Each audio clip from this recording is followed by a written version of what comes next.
Everything is appearing to be working at the moment. All right, let's Go full bore out of it. It's very good. Very good. Very nice. Very nice. This is not the king's chair. Speaking of the this king's is chair. peasant chair. We need new chair. Get this shit out of here. I want to bring my chair in because these chairs are awful.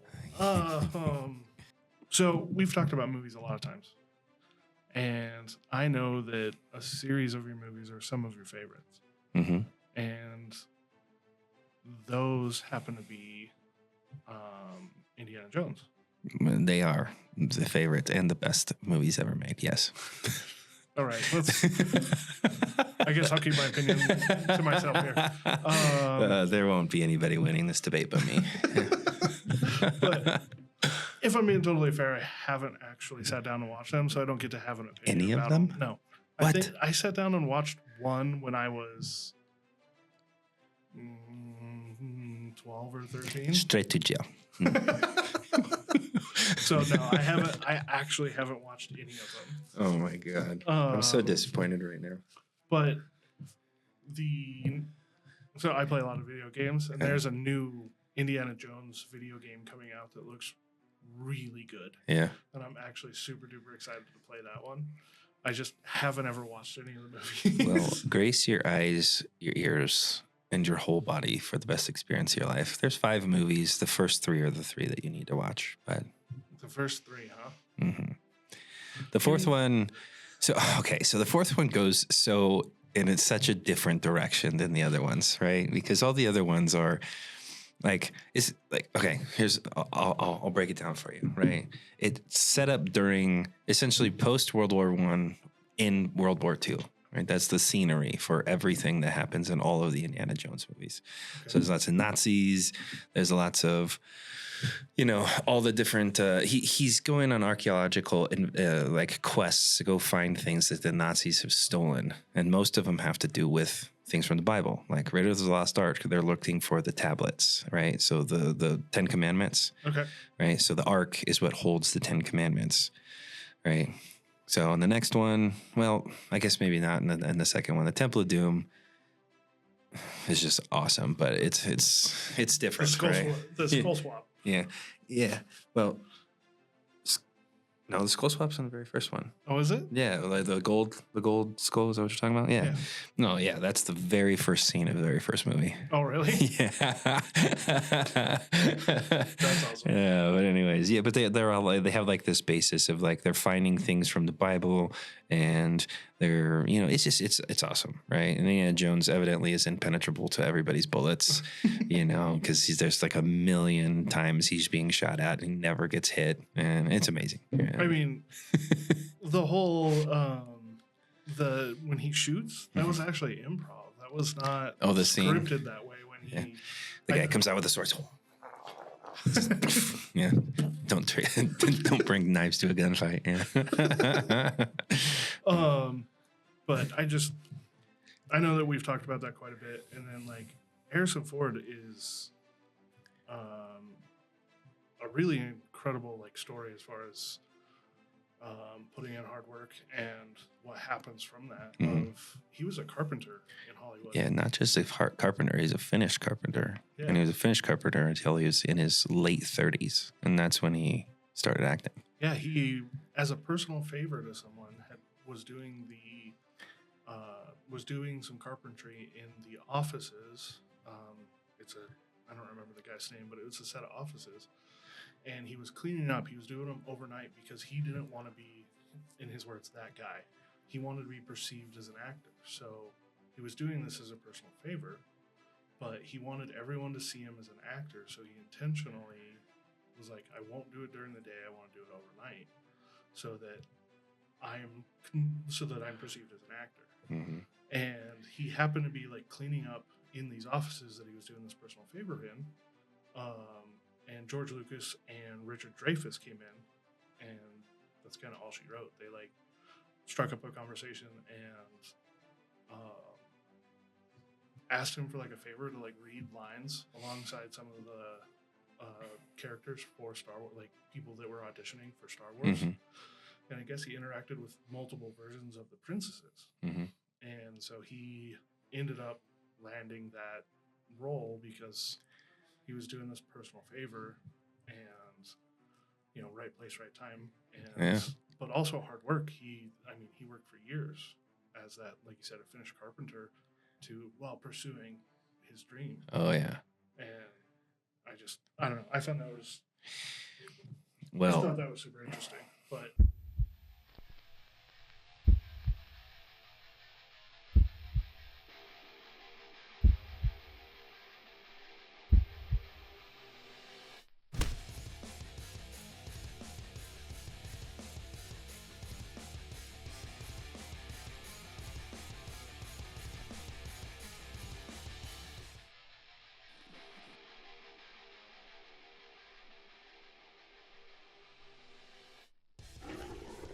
All right, everybody, welcome back to Into the Lion's Den with your hosts, Mr. JD Stevens, How we doing? Captain Longbeard, and Christian Griffith. Brought to you proudly by Pride Roofing and Construction. I'm not doing it still. I love big cats. I think cats are amazing. Frankly, they're the coolest animal. It's like agile. They got their own personality. They don't depend on you, but they do. But they don't act like it. You know, they're pretty cool. And there's the big cats. They can also eat you. Yeah, that's pretty cool. They sure can. Yeah. But anyways, today we are going to spin into a very industry-specific conversation. So in a lot of the different podcasts we've put out, a lot of it's very universal knowledge, things that you can apply to your managerial position, your leadership position, your business that you might own, so on and so forth. This one's going to be very directly quoted to our particular marketing. What do we want to call them? Our niche market, our audience.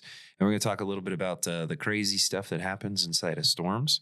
And hopefully I've got the right ammunition for these questions because he's putting me on the hot spot. It didn't show me it beforehand. So I sure didn't. I'm going to give you guys my best college try here.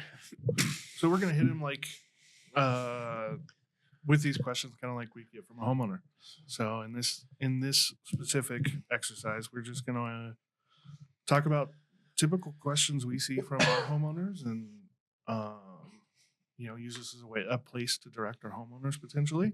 And then, just answer questions that folks listening may have of, well, I think I'll just jump right into the first one that we get of like, hey, I just got a big storm in my area, whether that's hail or wind. What should I do?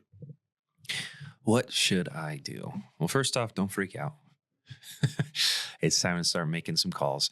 So every time a storm hits, actually I make this joke all the time with my homeowners. They start talking about roofers like they're vultures, right? So like within sometimes minutes of the hail stopping, sometimes it could be an hour, but either way, they're instantaneously in the field knocking doors, right?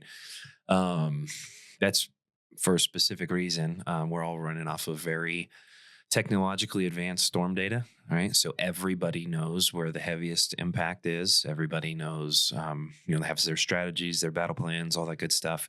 And generally they're all pretty similar, right?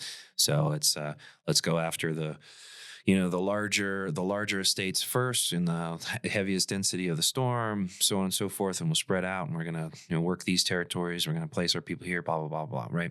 But I'm not saying that you don't need to answer the door to any of these guys because we're out there. Our guys are out there. We knock the doors, but specifically because we don't want to lose out on that good, the good opportunity because there's a lot of homeowners who are going to say yes to the first person at the door. I'm here to tell you that's probably not the smartest thing to do, right? It's not the same as your standard construction conversations where, you're doing a home remodel and you're redoing your kitchen. You probably want to get 3 bids. You want to entertain those numbers. You want to figure out what they're offering, so on and so forth. In this particular scenario, we're all confined by the insurance company's price and approval, right? We're bound to what they're willing to pay towards the job, and we have to figure out how to get the work done. So pricing is not necessarily the most important part as a homeowner to look into. What's important to look into is due diligence towards the companies that are at your door knocking. So What you want to do first is get your home inspected. You want to get it inspected by a licensed contractor, a reputable licensed contractor, preferably somebody close to you, right? This is one of the biggest keys I can give to any homeowner is when you're making your decisions on contractors, make sure they're within a relatively close proximity. You know, we work all up and down the northern Colorado and southern Wyoming Front Range. Our reach is much farther than some of our competitors because we have multiple offices and we've got a lot of personnel spread out through there. So our easy to maintain crow's flight or management territory is pretty large. So I'm not saying they need to be to your next door neighbor, but it is important to make sure that they're somewhat close in proximity. And that's for the purpose of being able to make sure, you're ensuring your warranty for the future. If something ever goes wrong, you want to be able to get in touch with this person.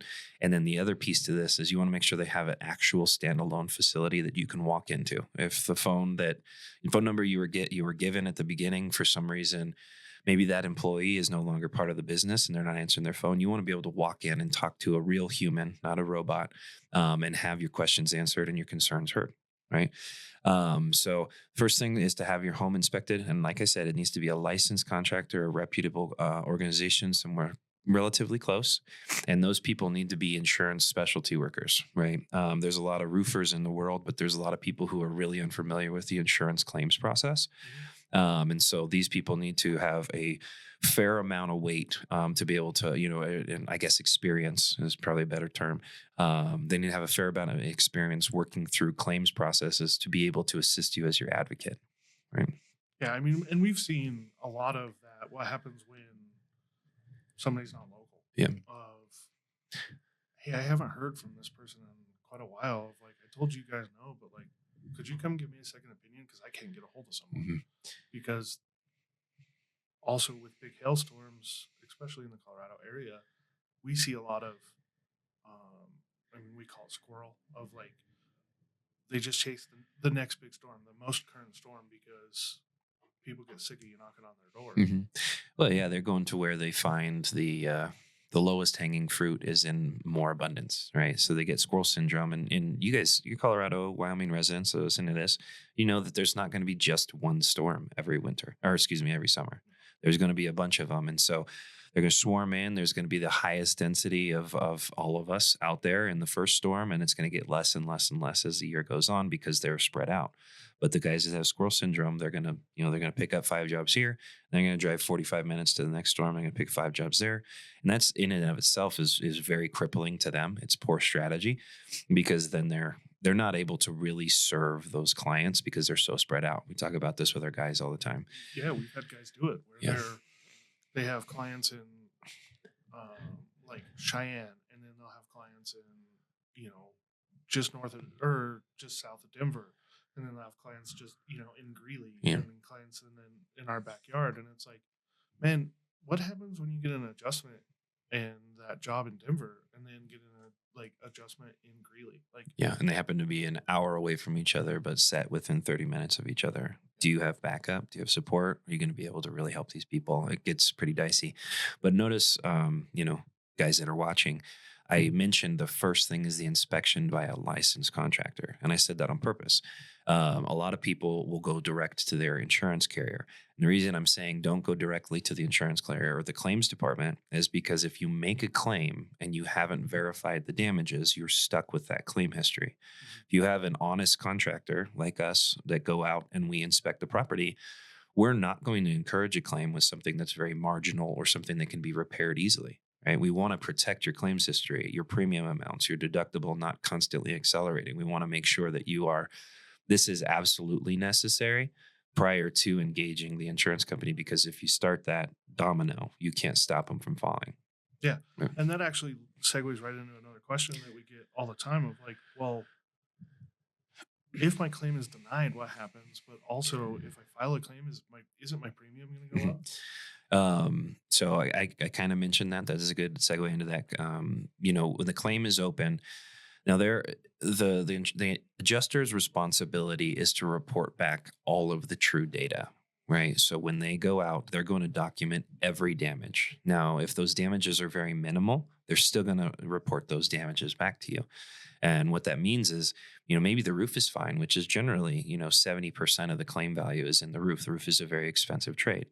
But if the roof was fine because you chose a good product and the gutters are dented on 3 sides and not the fourth, they're going to pay you, or they're going to claim, or excuse me, the line items in your report that you're going to get, or your insurance scope is going to be, you know, call it $900, and you have $1,000 deductible. So you have an open claim. You're responsible to replace these gutters, but you're getting no money for it. It's all out of pocket. That's a big deal to have a claim open because it's history, right?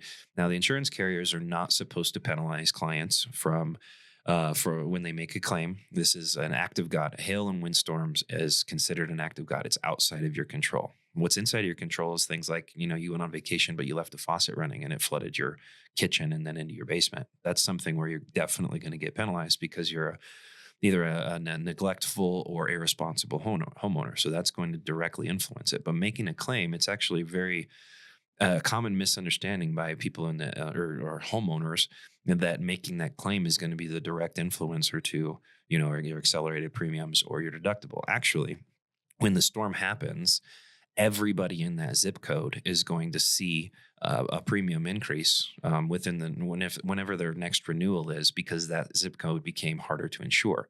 So the insurance company is going to jack the numbers up on the premiums for everybody, regardless if you call a claimant or not, because they're essentially going to try. They're already on the defense of, we're going to lose all of this money because the storm just happened and we're going to be paying out these claims.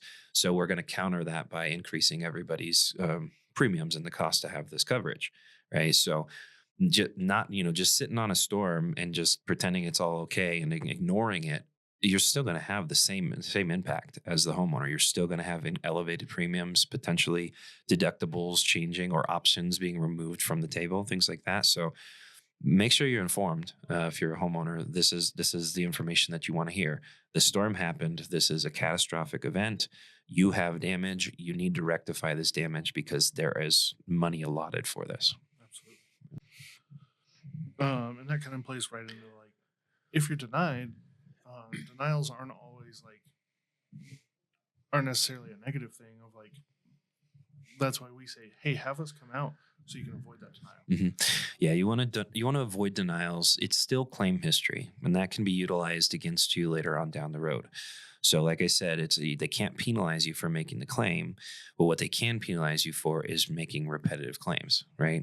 If you went, this storm and, everything looks fine, you had us come out and you avoided it, there's not two different listings, and that history carries with you wherever you go, right? So, like, you have information, in the background, they transfer information from one carrier to the next. So your claim history is understood, which is why some people get higher costs when they're getting quoted by insurance.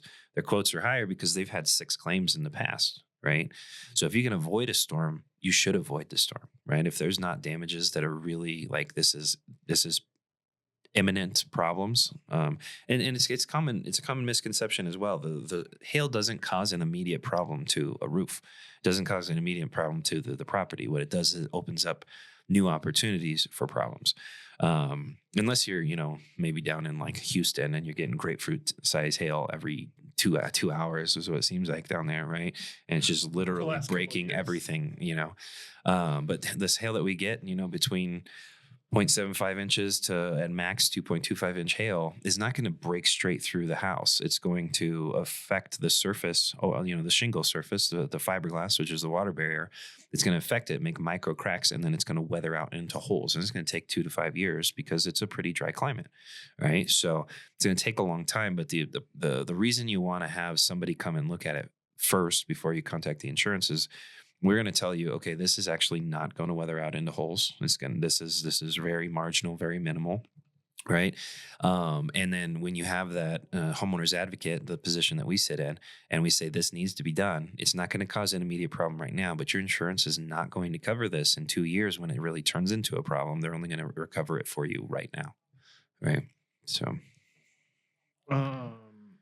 we kind of talked on it at the start of the 3 bids of like, well, I got a lower quote from somebody else. How come you guys are so much higher? Why do you Like, why wouldn't I work with the lower price person? Mm-hmm. So this is there's probably like 20 minutes worth of information I give you towards this, but I'm going to try to minimize it as much as possible. When I say that the price is slightly irrelevant, what I'm saying is that the insurance company sets pricing through an estimating system called either Xactimate or Symbility. There's one more, but you never see it. So I'll just narrow it down to the two biggest insurance estimating softwares.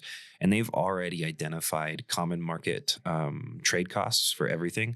They've already agreed this is what we're willing to pay towards these items. And then they'll produce to you a scope of repairs that includes terminology like RCV, ACV, depreciation. RCV means replacement cost value. So they're going to say, we're willing to pay you $20,000 for the damages to your property. But if you find a contractor that's like, I can do it for 16, it sounds like you're going to get a deal and you're probably going to save money at the end, but that's not the case. You're getting paid in two phases and they're holding back money on purpose to see, A, are we going to meet that barrier? Are we going to have to actually pay all of this money? And B, ensuring that you're actually going to get the work done that you called the claim in for in the first place, right? So, you take that, let's say it's $20,000 overall, but they depreciate it by $10,000 and you get a contractor quote for 16. All they're really going to do is change their original number from 20,000 to 16,000 and still force you to pay a deductible. So you're getting less of a product, less quality. Something is taking a backseat when you're taking a lower number. You can't do work for free. So they're going to make up that money through value engineering in some way, shape, and form. Yep. And the only person that's benefiting when you take a lower price, it sounds like it's going to be you. It's not going to be you. It's going to be your insurance carrier.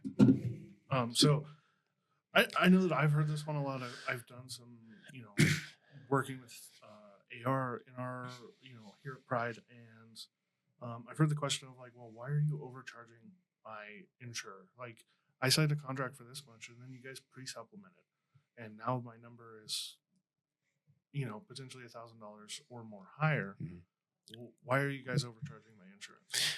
So, and that's another common misconception. It's not overcharging. What essentially happens when you have an adjuster go out and they produce to you this claim settlement, right? It's going to have bulleted line items in it. It's going to have, square footages, costs, blah, blah, blah, blah, right? But what you need to look at it like is it's a starting point, because generally this adjuster, I've only met, I've done hundreds of adjustments. I've been an assistant on hundreds more adjustments. I've met lots of adjusters in the field, and I haven't met many of them who've actually built the work that they're estimating for, right? So when they go, they're using their estimating system, their tools that they've been given, but there's a lot of missing information if they don't understand how to build that project for you, right? They're just clicking buttons and saying, this fits this macro, boom, here's your number.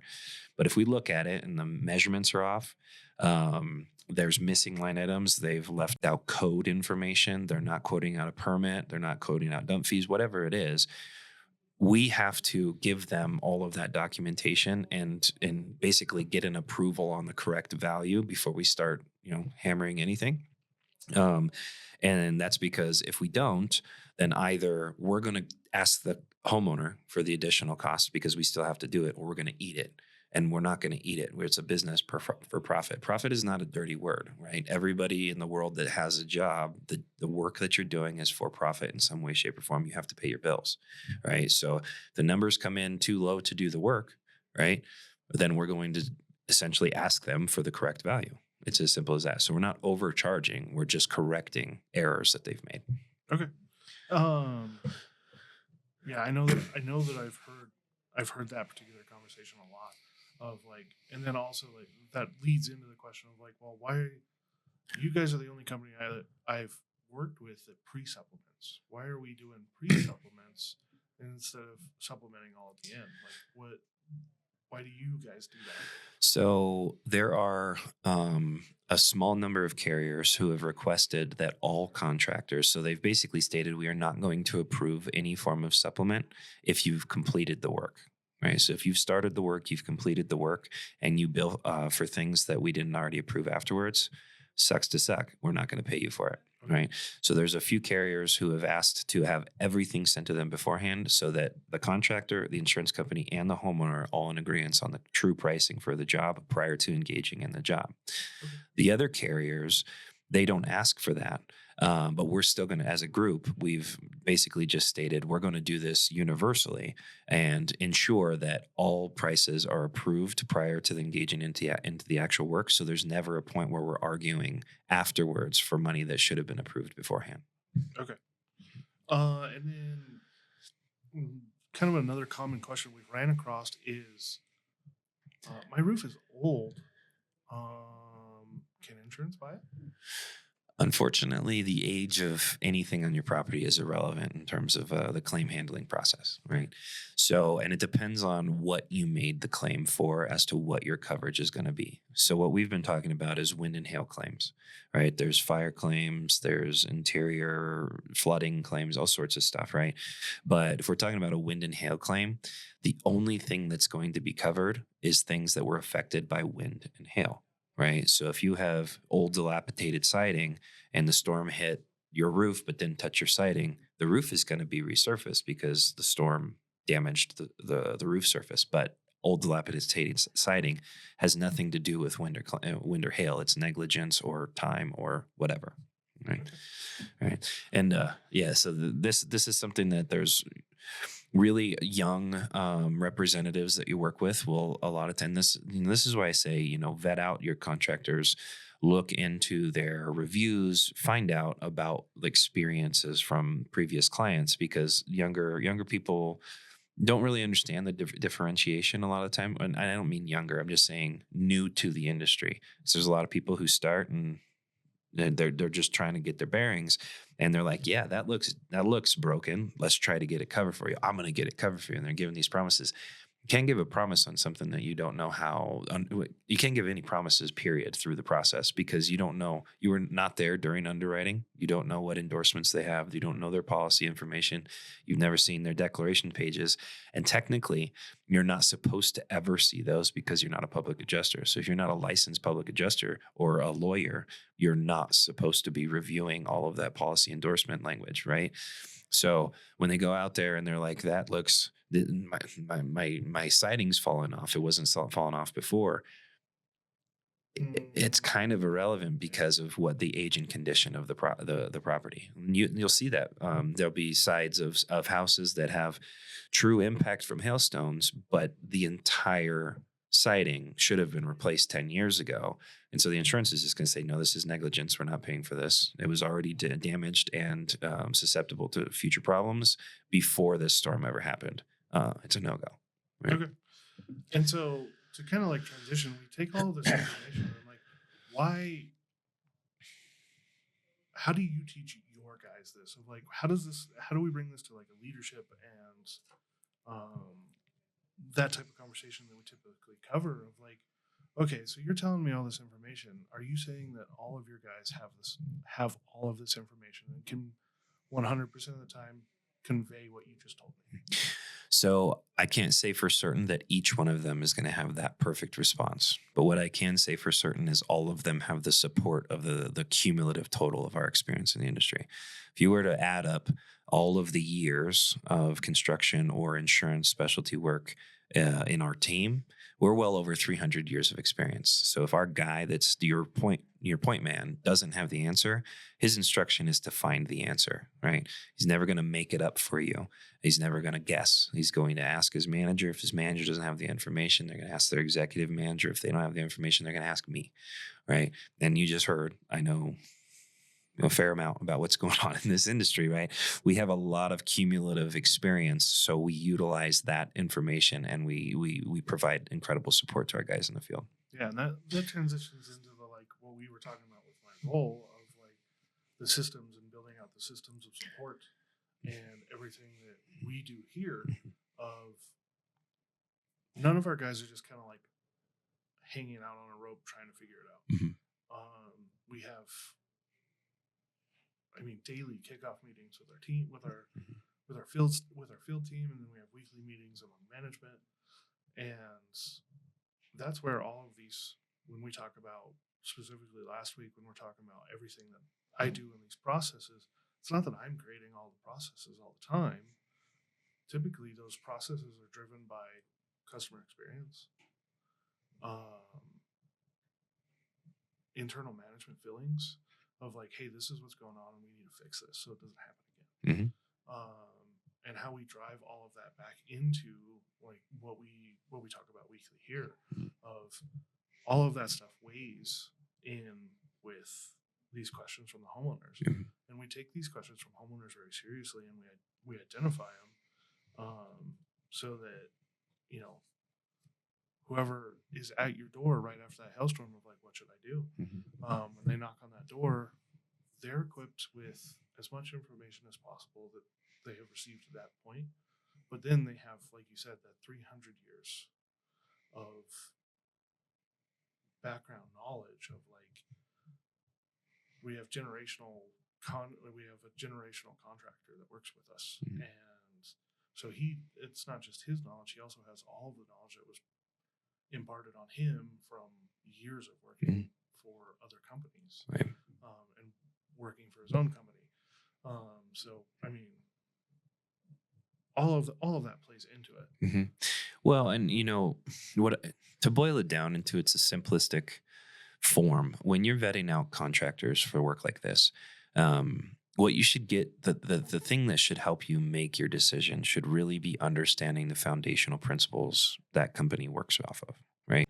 And it should be simplistic things. For instance, one that we work off of here is transparency, right? There should never be a point in your entire time through the insurance claims process where you're in the dark. There shouldn't be any kind of hidden information. There shouldn't be anything you haven't been, that hasn't been brought to your attention well before it ever actually became a part of that process. And your insurance, you and your contractor should be a unified triad. Everybody knows what's going on and why it's going on. Not just transparency, but honesty and ethics, right?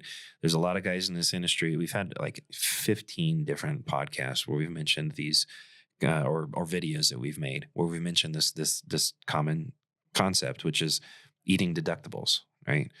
If you have a contractor who's willing to waive a deductible, right?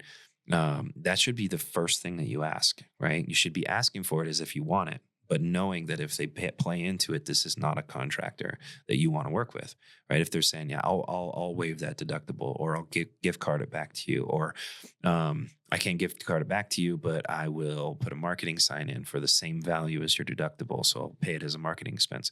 Every one of those things is a different form of felony insurance fraud.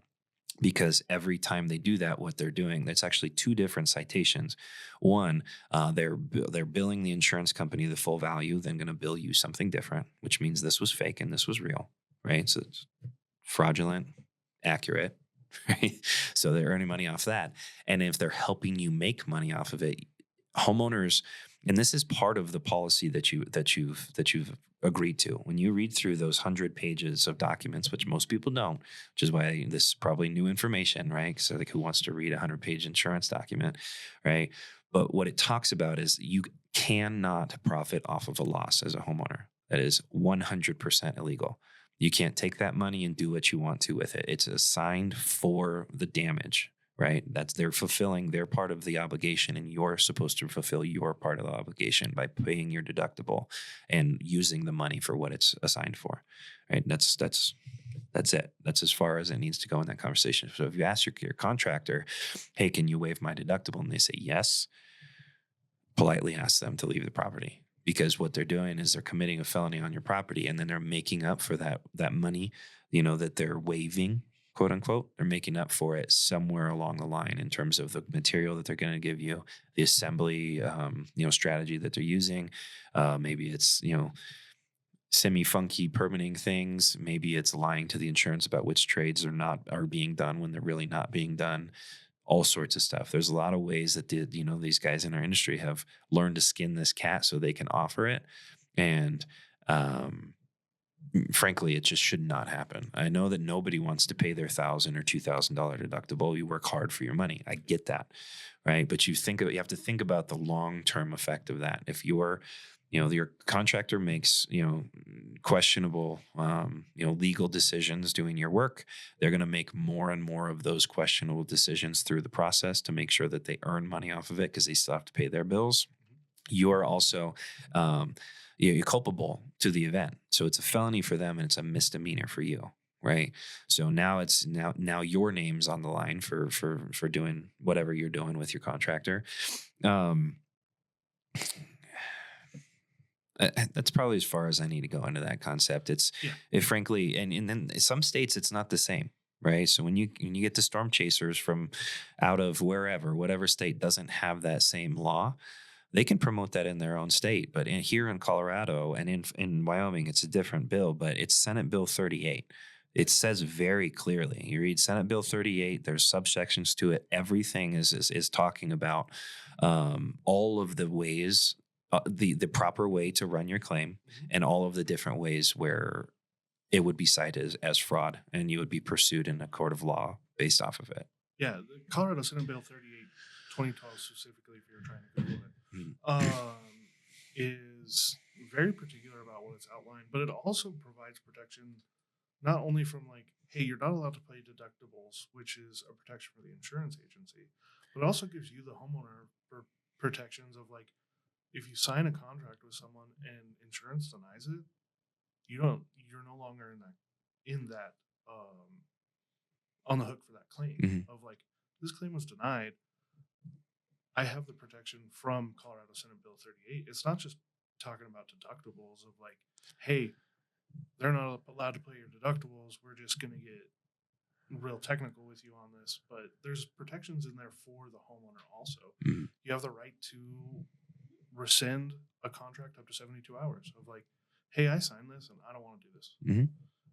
So like, there's a lot of things that are covered in Colorado Senate Bill 38 that are protections for homeowners, and that not paying deductible is a homeowner protection. It's not a protection for us because we could sell a lot more roofs if it was legal. Yeah, they'd be less profitable, but we'd sell a hell of a lot more of them, so it'd make up for it in volume, right? Yeah. And and when I said you got to think about the long term, right? It's not just the legal ramifications, and also the fact that they're going to be trying to make up for the lost money through the process, right? What you also have to realize is your roof is a very, very valuable piece of your asset, right? It protects the entire home from water falling inside, right? So that's why the insurance company wants you to resurface your roof if you have damages. They want to pay this out so that they don't have to pay for the repercussions underneath of the roof when you don't tackle it, right? But if you look at it in the long term, the roof of a home is worth anywhere from 5 to 12% of the value of the asset, right? So if you are in a home sale process and you have a damaged roof or an old roof, you're either going to have to take a concession for the value of the roof, or you're going to be forced to fix it before the buyer takes it off your hands, one or the other, right? So you're going to lose $20,000, $30,000, $40,000 off of what your investment property was, because that's what all homes are, regardless of if you ever intend to leave. It's an investment. You're losing money off of your investment square out by not doing anything about it, right? And now instead of paying $40,000, you're only paying $1,000. I think that's a pretty good deal. I'm all about that. That sounds pretty good. If I'm being totally honest. Right. So you got to think long term. Right. You have to think long term. How do I protect my asset? How do I make it worth the most amount of money so that at any given time I can buy myself out of a bad situation? Life is chaotic, right? And you don't want to be dumping all this money into your mortgage constantly and then only being able to sell it for what you bought it for and not making a dime off of it. That's the opposite of what people want to do. Yeah, that would be, I mean, talk about tough pill to swallow. Of like, oh wait, I've made that much in payments, so like the equity that I had, now I've just lost because now I have to just put that towards repairing the roof that either I didn't know was an issue because I didn't have anyone come out, or I knew was an issue and just like didn't want to take care of. Yeah, and a lot of people, they pride themselves, which I appreciate when people protect their networks, right? They care about their agent, they care about their insurance company who's given them, a backup plan and that kind of stuff. And they're like, I've never made a claim in 30 years and I don't intend to, right? Like, well, hold on a second. There's a tax. Right. Hold on a second, because the reason that you are forced, and as a homeowner in Colorado, the reason you're forced to have insurance is so that somebody with a large piggy bank, aka the insurance, is going to be able to fix the big problems, right? The bank doesn't want to hold the other side of your note if you have big problems with that property. You're negligent. They do not want to be. It's going to be rough for you, right? And so, yeah, you gotta think long term, right? It's not just that these guys, they might piss you off, right? They're knocking doors, waking up your kids, making your dogs bark. I get it, right? Nobody really likes seeing solicitors, right? But at the same time, they're out there to make their money, right? They're getting paid in commission and salaries and all that stuff. They're doing their job, just like you when you go to work and you hammer in an Excel or whatever it is that the job is that people have every day, right? You're there to make the money, but at the same time, they're providing you a service, right? Their service is to be your advocate and tell you, from our experience, our cumulative experience as a company, this is what we think you should do. This is what we would do in this scenario. And here's why we feel that way. And that should be as far as it goes, right? If that's as, and if their points are valid enough for you to take action, then take action, because you need to protect your asset. Absolutely. Right. Yeah, I think that part gets skipped over a lot of like, you're just here to take money from me. It's just like, yes, I am a business. I am going to earn profit from this. Yeah, call a salesperson a salesperson. I am a salesperson. Right? They are. However, I'm providing a service. It's not just that I want money for nothing. I am here to help you. That is my goal, my ultimate goal of when I'm here to help you. Mm-hmm. Nobody wants to be, and I've been on the other side of this, helping homeowners and finding out they've hit a wall with poor decisions before. Nobody wants to be on the other side of having a roof that has expired, having no money in the bank to be able to actually replace this, and having insurance tell them no, right? Poor choices can lead to that. In Colorado, you should always have good insurance. So what, Colorado and Wyoming? I mean, Wyoming winds are terrible. Wyoming hail is terrible. There's tornadoes in both states. There's wildfires in both states. Insurance is really important to have on your property, right? You should always have a good policy, not a cut rate policy, because you're just electing to have some incredible stress in the future. Buy a good policy and then budget around that good policy. Don't budget the policy, budget around the policy. Correct. Of like, well, I saved, because I think we've seen it a lot of like, there's all of these new options that are offered, and you save money initially. Mm-hmm. And they provide a value. Sometimes those policies are the option that you have. Mm-hmm. But it's kind of one of our guys says that you have to pay the piper. Mm-hmm. When it comes down to it, of like, yeah, you saved money for the last 10 years and never had a problem. But now you have a problem. It's time to pay the piper. Right. And a lot of times the juice is not worth the squeeze on those premium discounts, because when you get to it, it's like, okay, I saved $500 every year for the last 6 years. And you total that up, it's $3,000. And then you get your roof assessment, and now you got to pay $10,000 out of pocket instead of that $1,000 deductible. You didn't save anything, did you, buddy? Right? Like it's important to have the right writers, and I guess this is probably a good time to tell the community, you want an RCV policy. Yes. You do not want an ACV policy. You do not want an RPS policy. RPS means roof payment schedule, right? You do not want one of these cut rate policies. You want a replacement cost value policy. You want to have ordinance and law. Write that down, everybody. You want to have, and the other synonymous word is code coverage, right? Because code changes.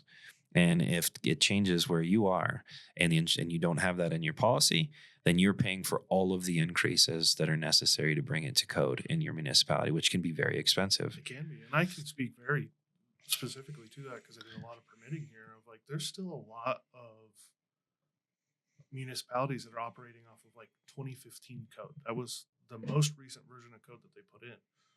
They've transitioned to 2018 for a lot of those places, and there's a lot of changes between those years of code.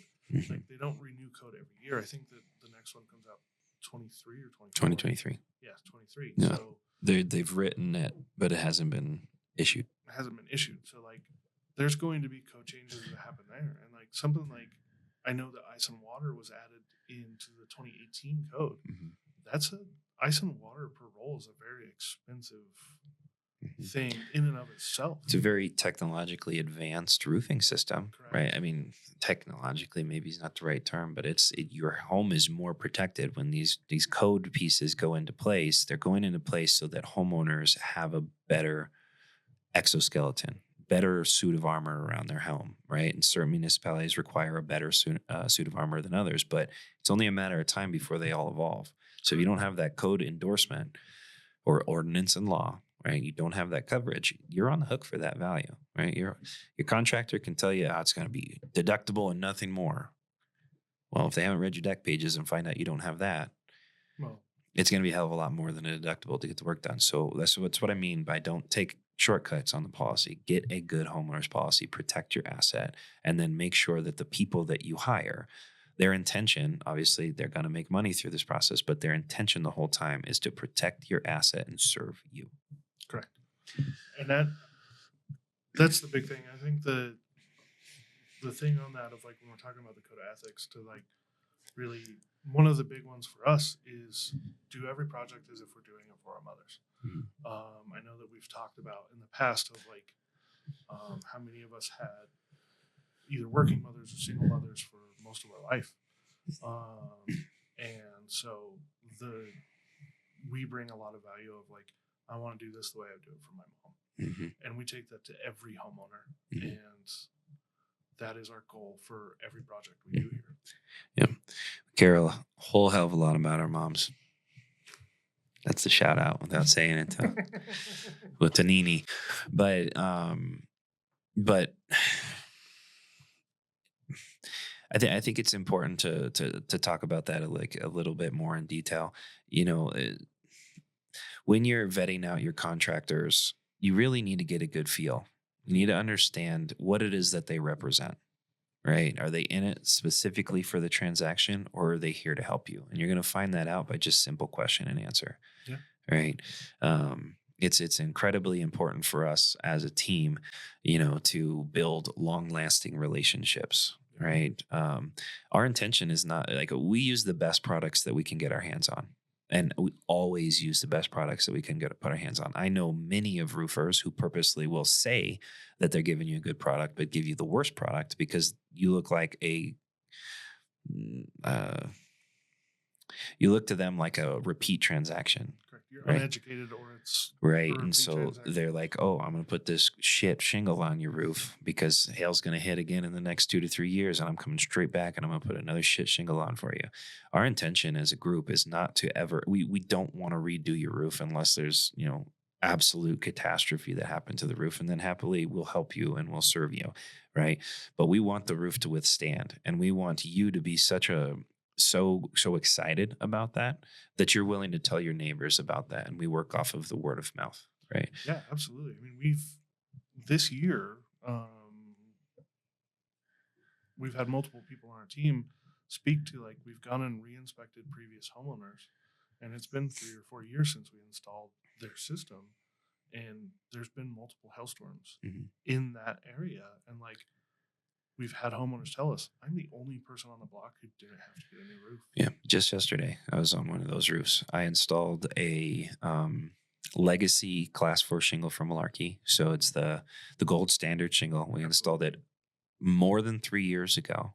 Wow. Right. So more than 3 years ago, about 3.5 years ago, he was in the direct center of the heaviest hail in the storm swath. So he was right where the, you know, broken windows and busted cars and, you know, all of it. Right. And his roof had not even a scratch on it. He's the only person on that street who is not redoing their roof this year. Wow. Right. And so he's my spokesman. He's talking to Absolutely. every one of the neighbors. I told the guys, you know, this is a good area for us to work off of, so on and so forth. So we want to work word of mouth. We want to take care of you. We want to serve you.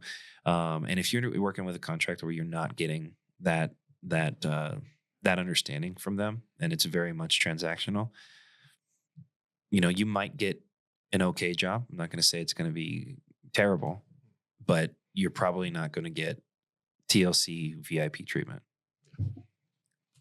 Absolutely. All right. So, yeah, I could probably talk for all of this stuff, I'm sure. You didn't even ask me all the questions for 2 years, but no, not even sort of. I think what's important that everybody should derive from this conversation is the very beginning. Qualifying your contractors is the most important thing when it comes to when you're in the midst of a filing claim, right? Have a licensed, reputable contractor, somebody who has your best interests in mind. Look at your property and assess it before you go to the insurance.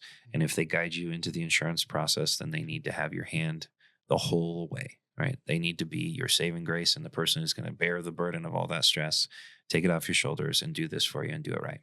Yeah. We tell our guys that hey, we're here to relieve that. We're here to take that stress off of your shoulders. We're going to walk you through what we're doing, but we'll do all the communication so that it's not another thing that's running through the back of your mind. Life's hard. Life's chaotic. There's no need for you to pick up a second full-time job. We'll happily do it for you. Absolutely. All right. So we're going to wrap it up with that. Thank you everybody for tuning in to this episode of Into the Lion's Den. Thank you, JD, for the interview. I'm glad I had some answers for you. And please like and subscribe, engage in the content, ask us some questions. And if you'd like to be on, shoot us a direct message and we'd be happy to interview you. Until then, catch you on the flip side. Have a great day, guys. Let's just name off some of those. What the hell is this? This has to do with Harrison Ford. Is this a present? This is a present. Oh, This is from our producer. Oh, this is so nice, guys. I'm going to cry. I haven't even opened it yet. Let's see. You're a pretty good rapper there, Lachlan. My wife helped. Yeah, I was like, I couldn't have wrapped it that well. Mine always look like this. What?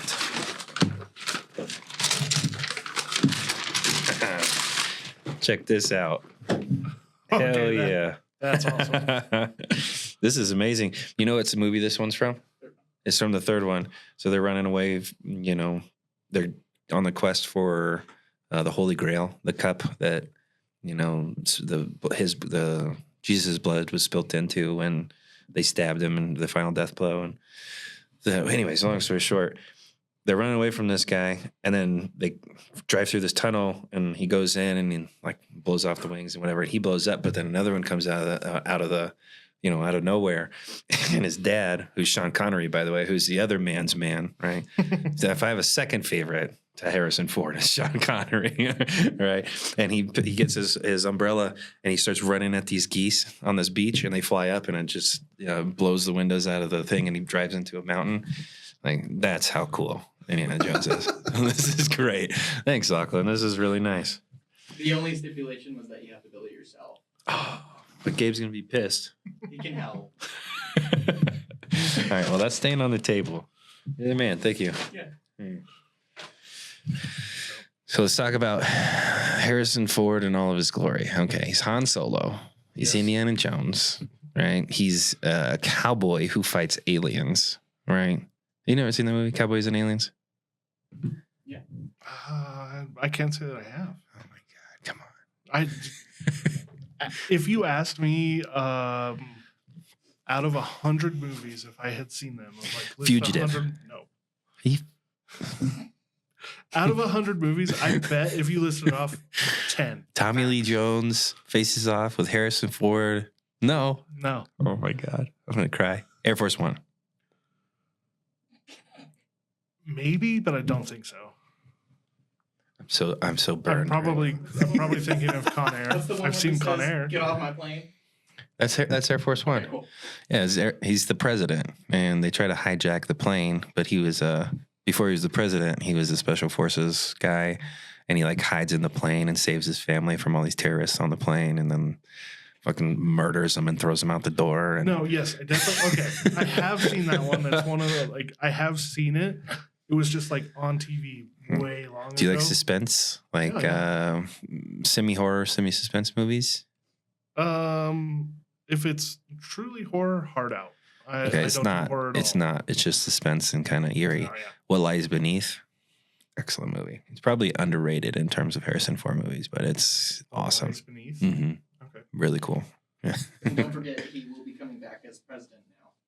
But yeah, he's going to be the Red Hulk, right? Yeah, he's gonna be the Red Hulk in the next Captain America movie. Really? Yeah. I had not heard that. So let's talk about Renaissance men, right? The man's man, the guy that's good at everything, Harrison Ford. Harrison Ford for president, I'd vote. I mean, I just watched him he's got an Apple TV show with Jason, I think it's Segel, that is hilarious. Yeah. He plays a curmudgeon-y old therapist that, oh my gosh, it's hysterical the whole time. We should get my mom in here for this conversation. She likes him just as much as I do, but for different reasons. My mom has got the hots for Harrison Ford and Chuck Norris. So Chuck Norris and Harrison Ford. All right. She got a type. Patrick Swayze. Yeah. I mean, I feel like there was a lot of people from that generation. I let the cat out of the bag. Sorry. You're gonna be in trouble. You didn't want to watch Indiana Jones with me just because it's awesome. Yeah.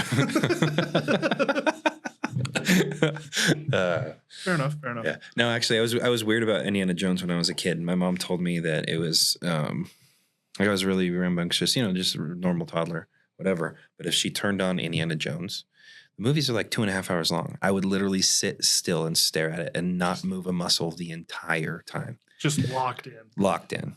Never. It's like I wasn't even blinking. Like she's like, this was the 90s, right? And it's not like, kids were left home a lot earlier in life than they are now, right? And you got to go outside. There were no phones. There wasn't constant contact, all that stuff. Harrison Ford was a babysitter to me. So fair enough. It was very much like, you have a bicycle, go outside. Yeah. Come back when it gets dark. Yeah, my dad did that. My mom didn't, but he'd shoo us out, lock the doors, and say, don't come back until the lights turn on the streets. Yep. Yeah. Ours was, if the lights are on and you're coming home, you're too late. Yeah. So, if it's dark, but the lights aren't on, you're totally fine. The second the lights come on, you're in trouble. You better sprint. Yeah. You take your skip it with you, can of Surge. You're good. You're good. We built ramps in the driveway. I have a really funny story. We'll have to say that for another time, but I've got an amazing story about that. Ramps in the driveway. Ramps in the driveway, and then we used to have this I got in a lot of trouble for this. We had this old truck. I can't even remember. It was a Chevy, but I can't remember how old it was. And it had like a wood bed, so there's nothing built up on the sides. And I'd get up on the back of it. And when cars would drive by, I'd go. I can just imagine the eyes. Oh, my mom caught me one time, and that was it. Yeah. So mine was we had made ramps in the front yard, and we were playing. There was these colored boom boxes that they sold at Toys R Us. They were like the coolest thing ever one year. Mm-hmm. And so they got me one of those for Christmas. So I have that outside, and I'm playing a CD because I had done one of those ruin your credit CD, order 20 of them and don't pay anything. Yeah. One of those. I had done that, and I had ordered Puddle of Mud. Mm-hmm. I think it was Wash Me Clean. Okay. But it has the "And She Fucking Hates Me" song on it. And so I have it on repeat one, maxed out in the driveway, and we're like 10 or 11. Just maxed out in the driveway and we're going off this jump, and we're like, we think it's hilarious. We think it's a great song. And Mom comes home, and I don't think I've ever seen Mom so angry. Because we were young. I mean... That's what Devin's house was for. I had a friend named Devin whose parents didn't really watch us very closely, and so we used to do crazy stuff. Like we found this abandoned couch that we put on our backs and walked like 2 miles with, and brought it back, and we'd put it in the center of the 4-way intersection next to his house, and we just sit there and wave at cars as they go by and throw things at them while they went by. We used to make these ramps, and his dad had a bunch of bike helmets because he used to race motocross. And we'd put rubber cement on the top of it while it was still wet, and light it on fire and jump our bikes over the couch with our heads on fire and stuff like that. And play just roaring Limp Bizkit the whole time. I did it all for the nookie. Wow. I miss the 90s, man. Dude, when we did that in the driveway, like I said, my mom looked like she could have killed me that day. Mm-hmm. Of just comes home and it's because it says fucking that song like probably 30 or 40 times. Oh yeah. And we were between, I don't know, 10 and 11, and mom had no idea that I had bought these CDs. Did you buy them with her credit card? I don't remember. I don't even remember how I did it. I feel like she knew that I did it, but I had snuck a couple of these like maybe not so appropriate CDs in there, Mm-hmm. and that one was just blasting. I have like my two best friends at that time outside, and she comes home from work and she's just like, "What is going on?" I raised you better than this. So, but yeah. So, Do you want me to give you more reasons why Harrison Ford kicks ass in life? No.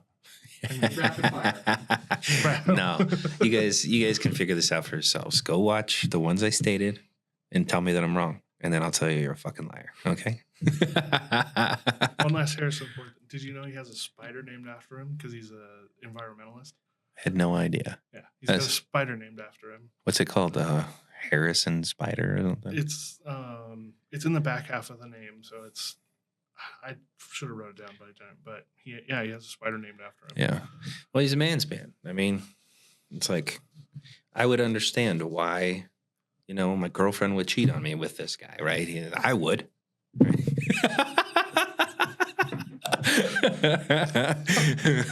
All